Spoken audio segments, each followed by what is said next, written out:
hande émission men 16e men émission woni sappo e jeegom vraiment men émission hande cellal ɓalli du moins kala tan ko fate anémie ko minen mbiyata ɗum anémie e jargon médical anémie woni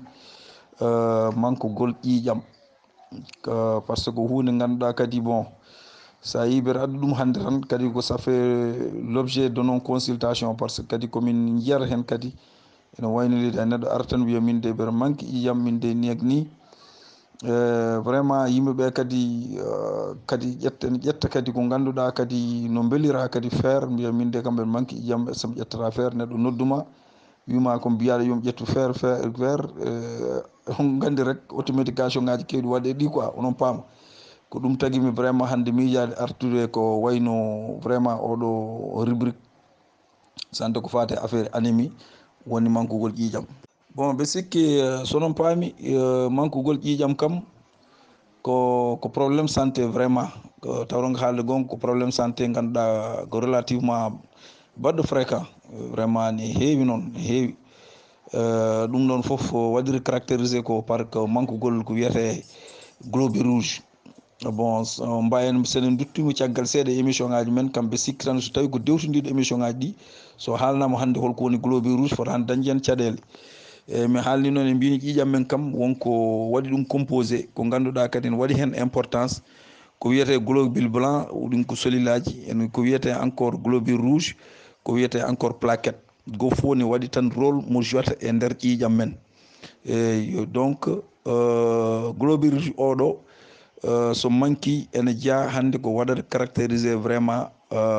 manquede ƴiiƴam donc comme no mbirmi globule rouge ko cellule aji ganduɗa ɗum ko watte vraiment watte retrouvé koye nder ƴiiƴam ɗiɗon globule uji rouge ɗiɗon composant ji ƴiiƴam ɗon globule rouge kañum en général heewi addanden ko pofirten ko wiyete oxygéne ko ganduɗa o addat ɗum oɗon oxygéne kadi ko addanta ɗum ko tissu ji men e organe uji men ma jaafoɗa wonen kelmuji kayi ko wayno tissu organe ɗum ɗo foof vraiment mo waɗino envoyé docteur men ɗultede pour yimɓe ɓeyɗo famde kono kam koye nder terɗe men tan ko woni ko organe kam e tissu koye nder ɓandu men tan woni ko noon tan sa wayno ko mina ƴeewa ƴetta heñere tan mbiya e heñere ko organe ko noon tan ko donc ko inde tan ganduɗa kañum waɗi généralisé donc sa ƴeewi ɗiɗon globule rouge kañum addanta vraiment wawata wadde tottude ko oxygéne ko ganduɗa enen ƴetta ɗum e leɗɗe men ñanden en kaalino e émission men taaridi ko ganduɗa enen ƴetta ɗum e leɗɗe men enen pofiri woni oxygéne e dutto kadi en tottaɓe kadi ganduɗa ko woni dioxyde carbone ko ganduɗa e moƴƴani men leɗɗe ɗe kañumen kutoro ɗum oɗon oxygéne noon waɗa ɗum fixé e tissu ji ɗi organe uji ɗi waɗa ɗum fixé ko globule rouge mo kalten ɗo en général yimɓe nak vraiment ɓe ganduɗa anémie woni manquede ƴiiƴam ene heeɓi ɗumen kañumen heewi vraiment en quelque sorte ko tampere mawde heewi wonde mumen walla fofango hen saji vraiment kadi kalatongo walla fofango yahongo ha ɓoosede kadi vraiment wasa wadde normal par ce que ɗum ɗon adda ɗum en ce moment ko tawata ko cœur woni ɓerde nde ɓeydoto wadde accéléré ligguey mum pour wadde tottirde donc ɓandu men oxygéne mo cohluɗen o oxygéne mo ganduɗa kañum vraiment ko wiyete hémoglobine ganduɗa woni koye nder globule rouge ɗi ganduɗa ko kañum pour wadde ɗum transporté nawa ɗum haata cœur vraiment walla waɗa ɗum circulé dans les différents tissus ko vraiment ko oɗon hémoglobine so yeehi donc ha manqui ko ɗum addata vraiment ɓerde nde ligguey mo waɗato so waddi ligguey goɗɗo mo waɗato kadi addanta ɗum tampere hane force pour wadde vraiment approvisionné ɓandu ndu e oxygéne donc oɗon ligguey nak tagar hen saji ene mbaɗa essoufflé wu c'est à dire pour mbawen dañde fofango men normal ko probléme jiiya kadi mbaɗa sentir ɓandu ma vraiment aɗa tampi no fewi vraiment so ƴeewi sa ƴeewi vraiment kadi suudu men ganduɗa ko kañum woni suudu mawdu cafrel gal so bere wawi haalirno woni to ganduɗa ko toon kadi kala ko yewti affaire cewtirgal kala ko ganduɗa activité ji foof affaire cafrirgal toon waɗa ko toon wattinto rapport uji ɗi fof ko toon battinto kamɓe ƴeewata holko vraiment woni caɗele monde o ɓe mbawa hen darade woni organisation mondiale de la santé kamɓe dal ɓe kolliri par rapport vraiment minen rapport uji min mbaɗata ɗi hamin nelda woni rapport uji amen d' activité ji ɗi min neldata ɗi mensuellement rewto foti rewde ɗo e pyramide sanitaire o ha yetton mabɓe kamɓe dal ɓe mbaɗi évalué ɓe ƴeewi ɓe mbi nder temedere foof nogas e joyo e nder monde o e aduna o ene gonde ko wiyete mankugol ƴiiƴam ene gonde donc anémie mais son paami garten seeɗa vraiment kadi vraiment oɗon globule rouge mo kalaten ganduɗa baɗɗo composé ƴiiƴam ɗam sa ƴeewi pratiquement kadi ko hunde ganduɗa ko ɓooƴe men ɗe ko vraiment waɗata sécrété hormone goto ene wiye kadi érythropoïtine oɗon hormone sa ƴeewi érythropoïtine o ko kañum waɗata commandé moelle osseuse woni sene mbawi wiide noon mbu gono e nder ƴiya o waɗata ɗum commandé pour ha wawa wadde fabriqué globule rouge uji globule ɗiɗon rouge mbaɗa circulé ko ƴiiƴam ɗam sene waɗa circulé nder ƴiiƴam ɗam nak wona ñande foof par ce que globule rouge ɗi ene tolnomo wa ganduɗa ɗi puɗɗoto naywudi walla ganduɗa kadi ne tonnomo wa ganduɗa kadi ɗi puɗɗoto bonnede donc globule rouge ɗi ɗon mbaɗa circulé nder ƴiiƴam ɗe ko pendant au moins 4 mois ça veut dire ay 120 jours donc so yeehi ha ɓooyi seeɗa kadi haɗi mbaɗe détruire nder ko wiyete organe men goto ne wiye la rat on woni ko organe o woni ko sa ƴeewi koye less kuuse ɗe on organe ɗo sa wari dammol ma sa heewi ƴewtidade ene singui ɗon e sara kuuse ɗo ko less ɗo woni e less abdomen o ɗon ko ene wojji coy ɗum wiyete ko woni ko rat donc ɗum heewi waɗede vraiment détruire ɗiɗon globule rouge koye nder rata par ce que globule rouge kadi firtigu so yeehi ha timmi wuuri donc ene wuura ha timma lebbi 4 walla no mbawi wiide 120 jours so wuuri nden après so naywi ene waɗe détruire pour mbawen changer daña goɗɗi keese affaire o ko noon globule rouge waɗirta fonctionné sa ƴeewi chaque jour ñalawma foof environ ma won 1% e nder temedere foof aɗa yiya au moins ma won 1% vraiment globule rouge uji ene mbaɗe renouvelé ene change ene kestitine donc globule rouge uji ɗi kanƴi ɗi mbawa tan wurde ko au moins ko 4 mois walla woni 120 jours par ce que sa ƴeewi pratiquement chaque jour globule rouge uji 1% mum ne waɗe ene hesɗine donc ko wiide tan pour vraiment wiide tan kadi vraiment situation ngaji mbawɗi vraiment tottude en vraiment anémie woni ko mbimami ko manquede vraiment fer woni koye nder ñamdu men walla manquede vitamine uji wonen vitamine uji kadi ganduɗa vitamine uji kadi ne keewi ne waɗi ko wiyete vitamine B12 walla taw jogoɗa kadi ñaw mo ganduɗa ko baɗɗo chronique walla taw ko ñaw ƴiyal ɗum ɗon kadi ene jeeya vraiment kadi ko bonnata vraiment mbu gonɗo nder ƴiyam o te ɗum ɗon so bonni ɗum en général ene wawi addandemo probléme vraiment pour en quelque sorte la production globule rouge walla taw ko wonen ñabbuli ganduɗa vraiment c'est génétique c'est à dire ko ñabbuli ganduɗa ko jibinande ko wayno par exemple en mbawi wadde cité ko wayno drépanocytose ɗum ɗon foof vraiment ne wawi wadde entraîné vraiment kadi destruction rapide c'est à dire ne wawi rapidement ne wawi bonnude globule rouge uji ɗi te so bonni globule rouge waɗi ɗum détruire tan il faut vraiment kadi ƴeewen holno ɗiɗon kadi holno mbaɗira vraiment remplacé ɗum tagui chaque globule rouge donc chaque pratiquement jour ene waɗi globule rouge batteɗe kesɗe nder ɓandu ndu ko kañum yarata noon ko kañum liggorto noon donc ɗum ɗon foof ko ligguey mo ganduɗa gueno waɗi ɗum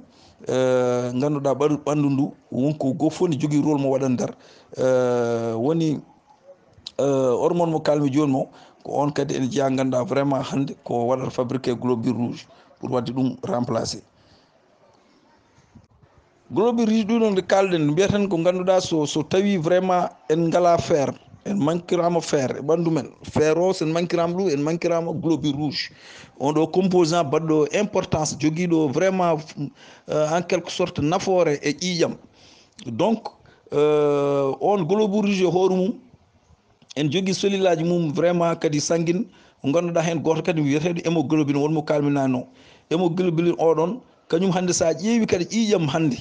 a yi ƴiƴam kadi no wojji coy coy coy comme no couleur mum no woniri ni oɗon hémoglobine ene wonde vraiment kadi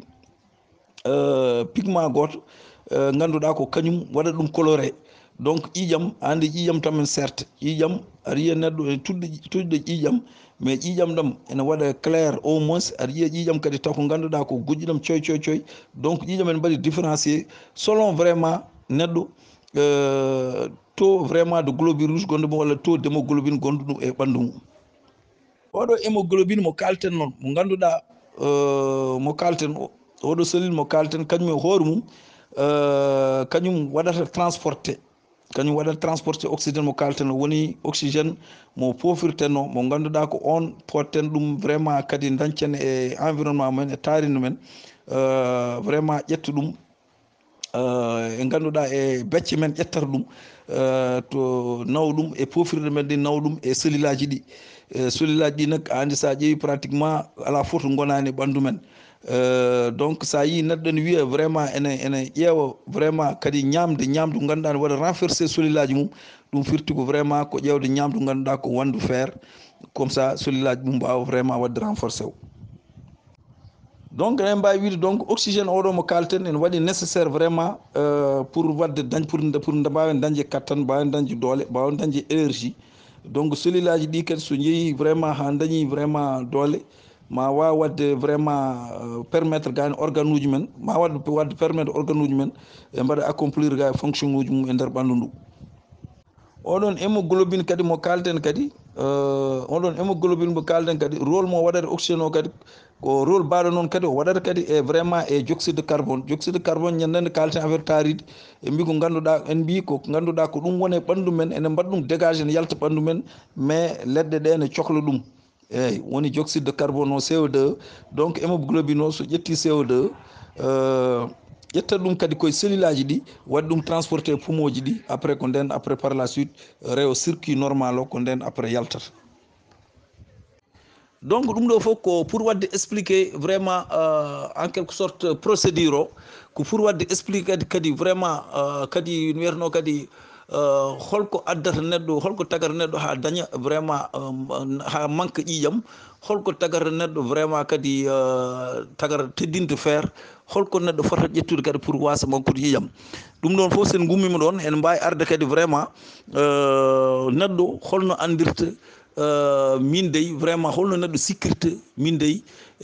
gondumi koye ƴiƴam gondumi koye manqude ƴiƴam gondumi koye anémie neɗɗo holno sikkirta ɗum hon mandargoji kolliro neɗɗo min dey vraiment paami koye manqude ƴiƴam donc ɗum ɗon ko hen ɗum jiɗɗen arde joni joni sall jaaɓi sa ƴeewi wonen yimɓe ko heewi en kadi anémie ji moon wona anémie ji baɗɗi sévère ko anémie baɗɗi légère bon sa ƴeewi intensité o gravité o type anémie vitesse apparition o foof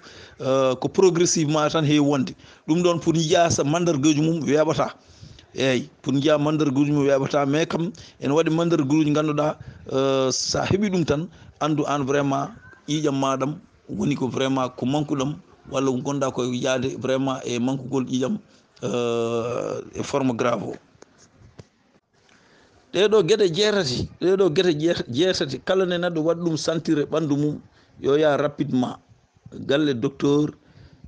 soit totteɗa ya waɗ analyse ƴewaneɗa le taux d' hémoglobine gonɗo e ɓandu ma vraiment mbaɗaneɗa kadi aɗa wawi waɗanede kadi numération formule sanguine pour voir le nombre de globules rouge vraiment gonɗe e ɓandu ma de plaquette sanguine e vraiment globule blanc son paami kono mbirre globule rouge woni ko kalnami joni o en waɗi essentiel vraiment kadi vraiment ko fate affaire composition sang men e kadi soko par ce que kañum kadi waɗata fixé l' oxygéne mo kalamo par ce que kañum waɗata produire ko waɗata fixé oxygéne mo kalamo globule blanc kadi ɗumen jeeya hannde ko ngannduɗaa koye immunité men jeeya ko ngannduɗaa ɗum ɗon koye soldat rouge uji men jeeya kala ñaw garɗo ko kañum heewi wadde ɗum en général phagocyté ko kañum heewde en général wadde ɗum détruire woni ɗiɗo globule blanc ɗi kalten plaquette uji ɗi kadi ɗi kalte ɗi kañum kadi ko composition ƴiƴam ene jeeya hannde ngannduɗaa neɗɗo hayso tuƴƴi walla so gañima gañande mawde so tawi aɗa heewi plaquette uji tan ɗiɗon plaquette uji ne mbawi dandudema pour jaawa vraiment fendude ƴiƴam ɗam so fendaka law tan vraiment ne wawi addandema vraiment kadi anémie par ce que a perdat ƴiƴam kewɗam donc jogade kadi plaquette uji sanguine kewɗi kadi ɗum kadi waɗi importance même plaquette uji ɗi kadi ene waɗi e moment ɗi guurata par ce que kanƴe koɗi guurata ko les plaquettes là heewani ko soit 6 à 8 heures chaque fois ɗi mbaɗe renouvelé nan mi haali globule rouge kam mbimi kom ko 4 mois wonata 120 jours pour waɗere renouvelé kañum kam ene juuta globule blanc mo aussi ɗum donc c'est pour quelques jours globule blanc ɗi encore c'est pour quelques jours kañumen ɗi guurata donc ko hunde ganduɗa donc ene waɗi importance e ɓandu men donc sa ƴeewi manifestation ngaji neɗɗo wonko heɓatma tan déjà vraiment ko holko heɓatma tan mbawa en kadi miijade walla mbawa en quelque sorte jogade soupçon comme quoi que min dey vraiment min mbeɗa jogui probléme vraiment anémie e en jeeya kam tampere mawde tampere ganduɗa a anda holto keɓɗa ɗum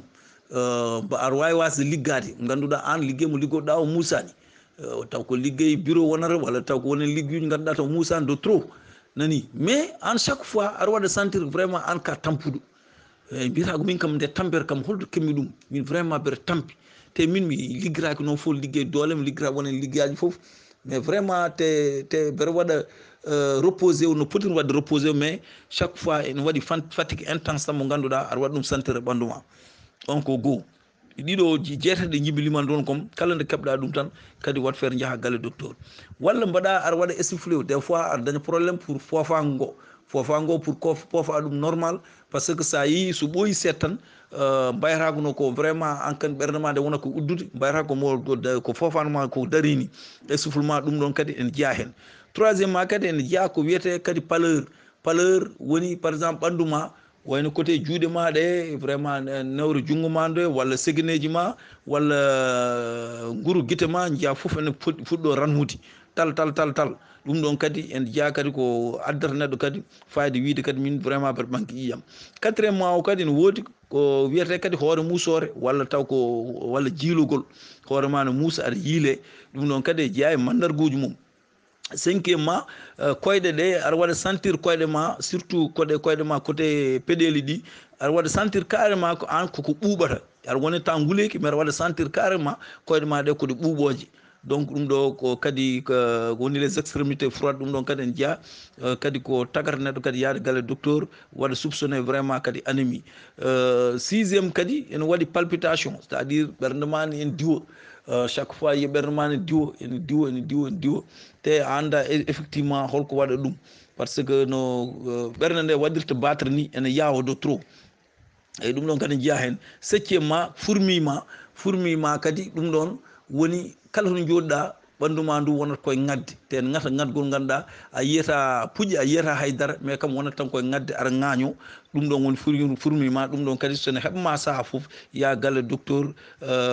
vraiment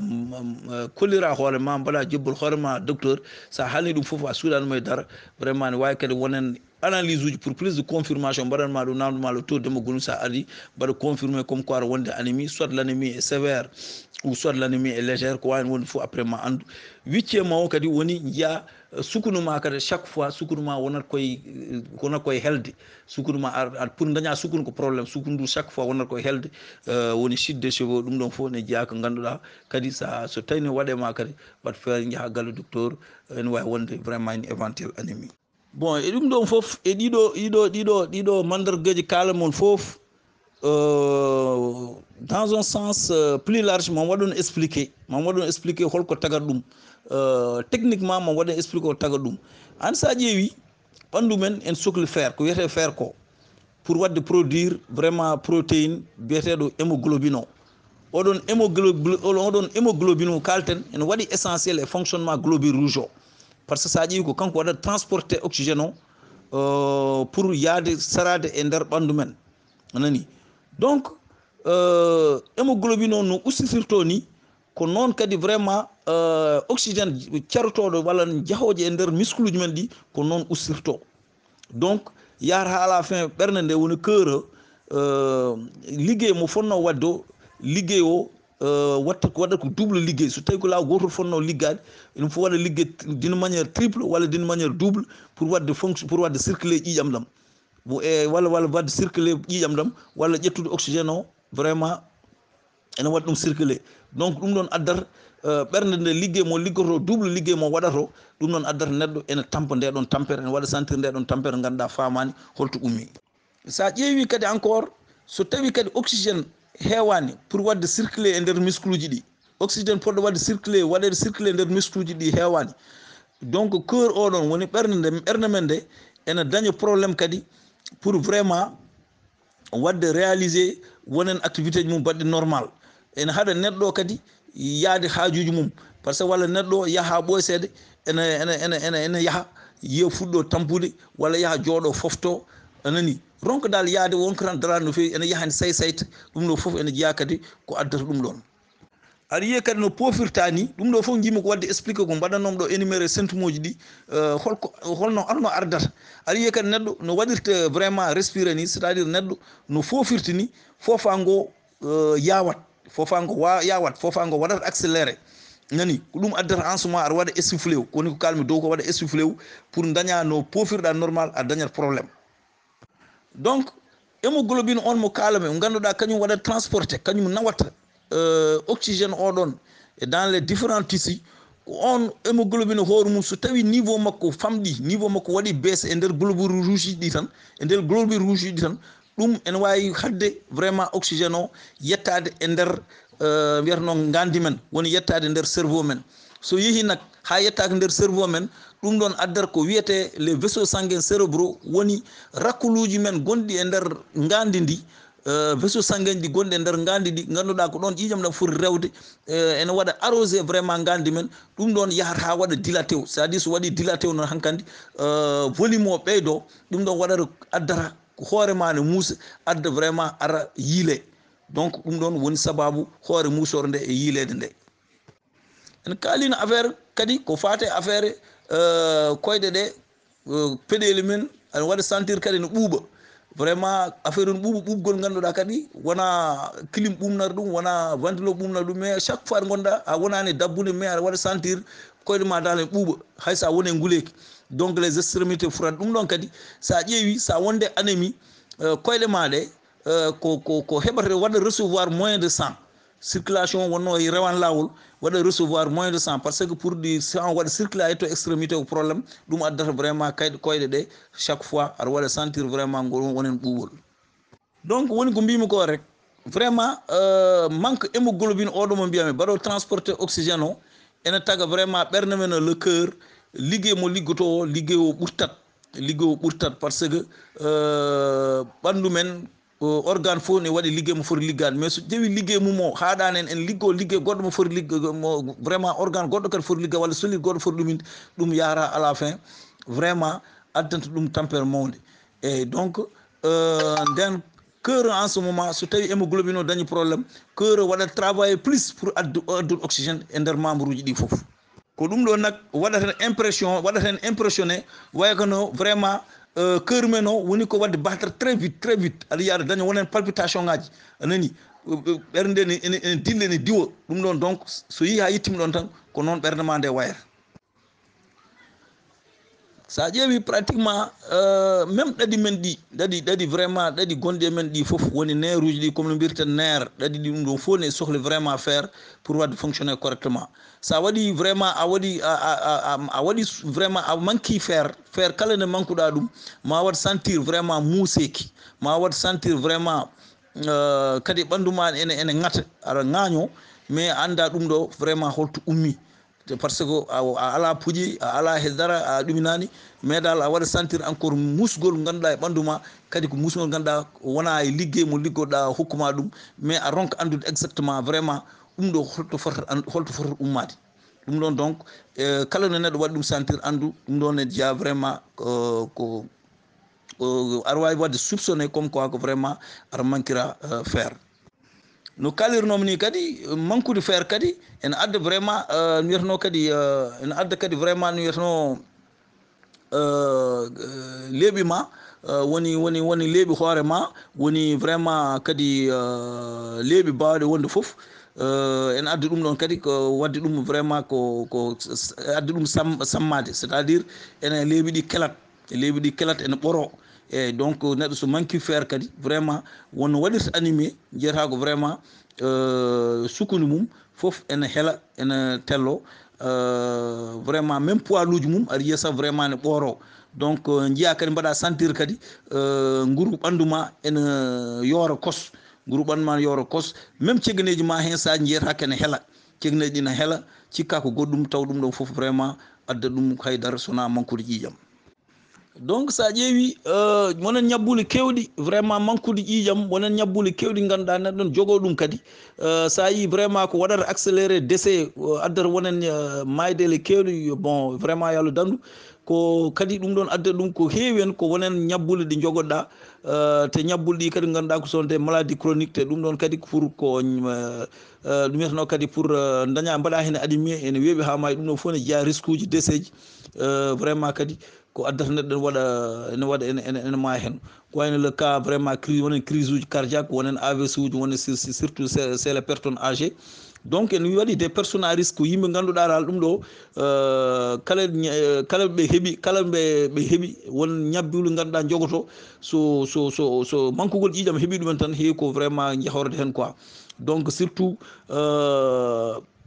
bandiraɓe men rewɓe surtout vraiment kadi ko ganduɗa kañumen en ƴewtido ko comme quoi que so jeehi hankkandi ha puɗɗima vraiment kadi yiide ellaji mumen fuɗɗima yiide ellaji mumen aɗa yiiya par exemple fuɗɗima wuppude comme no mbawi sen mbawi wirde noon e règle uji mumen ene waɗi ganduɗa ko jiyata e règle uji ene keewi moi en mbawi yiiden bon pratiquement règle uji par ce que dysfonctionnement hormonal jaa hen yiiya hen 2 fois règle e nder lewru walla hay sene jiiya lawol gotol ngol ɗon lawol gotol ko jaltinta ƴiƴam ene heewa ɗum ɗon donc ɓen ene jeeya fotɓe teddinde vraiment faire jaaha galle docteur walla sage femme ƴeewa ɗumen ƴeewa no mbaɗiri ɗumen supplémenté en faire walla rewɓe ganduɗa kañumen kadi ko debbo cowiɗo walla debbo ganduɗa kadi kañum ko muyno ɓen fof ko vraiment ko sont des personnes à risque vraiment donc so dañi wonen carence uji nutritionnel tan en mbawi dañde caɗele ko wayno vraiment anémie donc wonen yimɓe kadi ganduɗa vraiment dañɓe wonen maladie uji chronique vraiment ɓen kadi wayno trouble gastro intestinal par exemple an jogoɗa ulcére mo ganduɗa kañum ulcére o koko ene wiyatano kadi ene ara chaque fois ara tuuta ƴiƴam walla chaque fois aɗa yaltinira ƴiƴam caggal ma ɗum ne waɗi ulcére uji mbaɗi noon donc ulcére sono nan ɗum woni ko en général ko nguru estomac o wonto ganduɗa dañata hen ñawande nde yaaha à la fin waɗa infecte waɗi infecte hankkandi fuɗɗo yulde seeɗa ɗon hankkandi ne wona ñawande hankkandi ɗumen so yawaga safrude tan waɗat en quelque sorte yaltinde chaque fois ƴiƴam te ƴiƴam ɗam no yaltinirta noon ko noon vraiment gaynirtamo ƴiƴam ma ha laaɓa aɗa yiya fuɗɗo gasde ha laaɓa ceera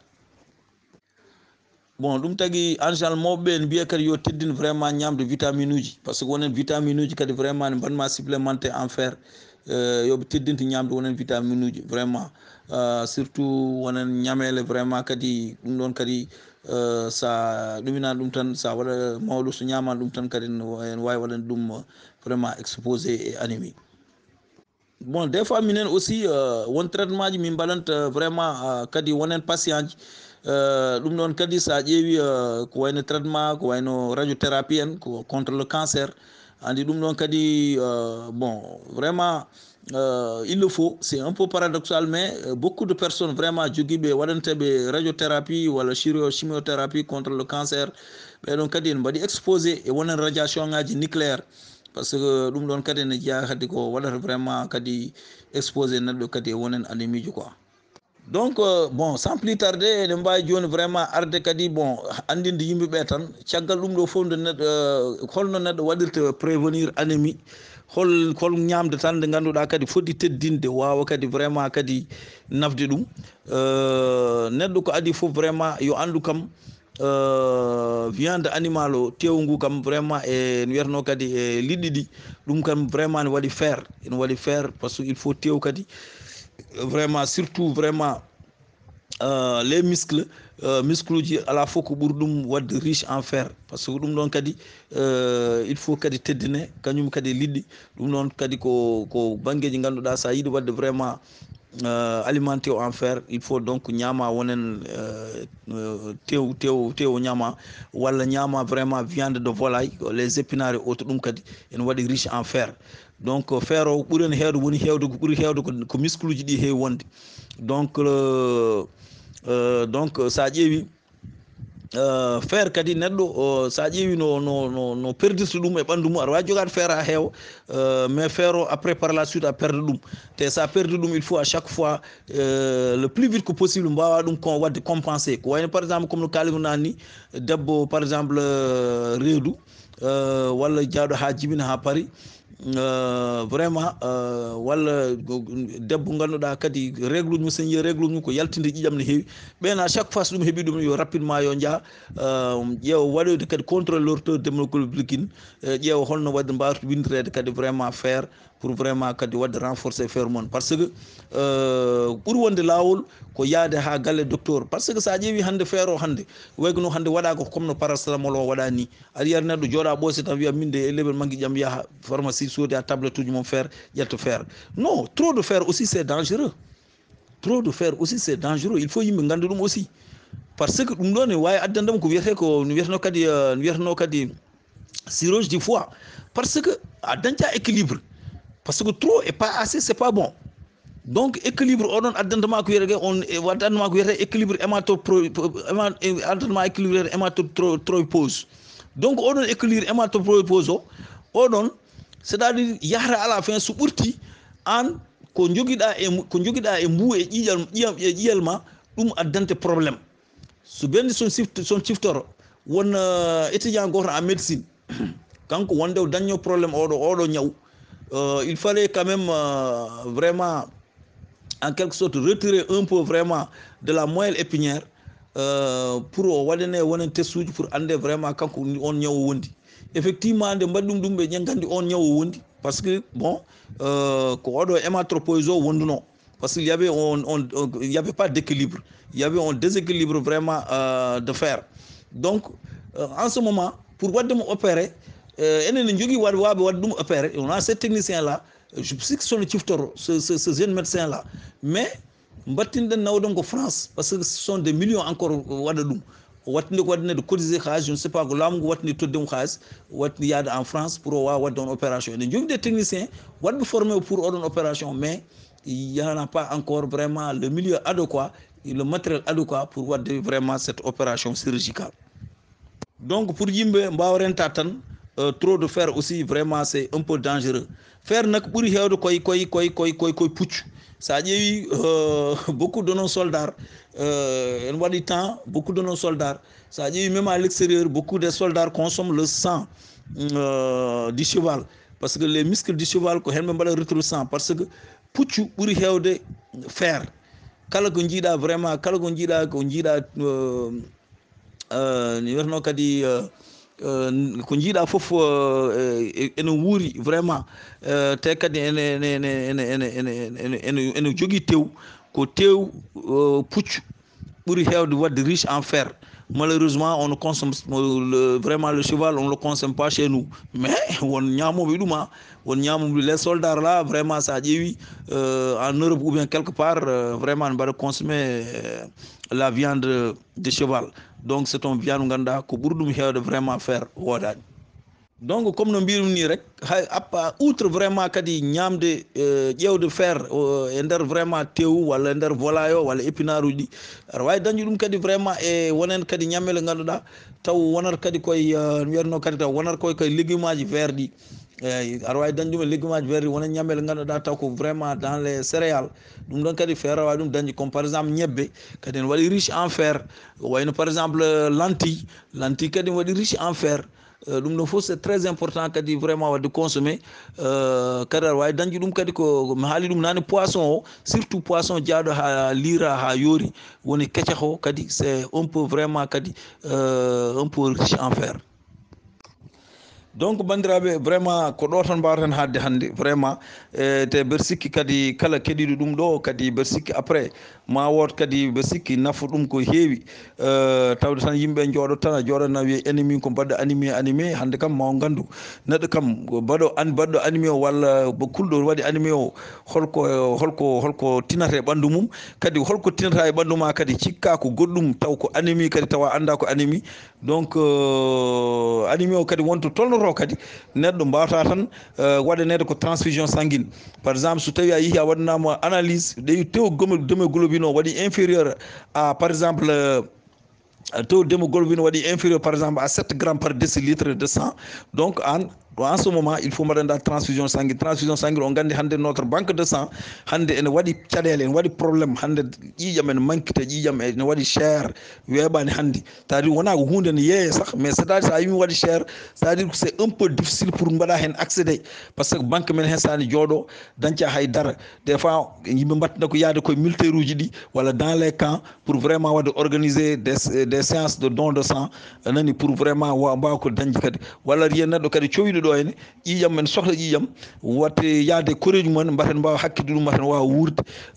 walla jaaha ganduɗa ko des donneurs universel comme ça ko ganduɗa kañumen tottirta n'importe qui so tawi ɓen a ari mon kadi en mbawa hokkudema en dañi ɗo probléme goto ko wayno par exemple won bani men debbo goto dañoɗo caɗele mbaɗ noon au niveau de Pété ndeysan bandiraɓe heeɓe gaari nan kañum kadi kakkitimo e gendarmerie uji gonnoɓe a Pété ɓe vraiment ko wiide tan kadi ko salade aadi ɓuuri firtude aadi ɗum tagui mbawɗen arde ɗum ɗo en plus bref mais quand même mbaɗani ɗum préparé par ce que en joguino ɗon hande hoɓɓe on jarama bandiraɓe vraiment à très bientôt kala joguiɗo kadi namdal kadi vraiment e ɗum ɗo ene wawi namdade kañum andi taw ko less yiiɗi namdade namdo haalne so tawi e nder panel o kadi namdo haalne joguiɗo kadi contribution ngaji ganduɗa kadi wonko kalmi ɗo kadi wonko ponmi hen wattude wonko yiiɗi hen wattude kadi vraiment e gandal mum kadi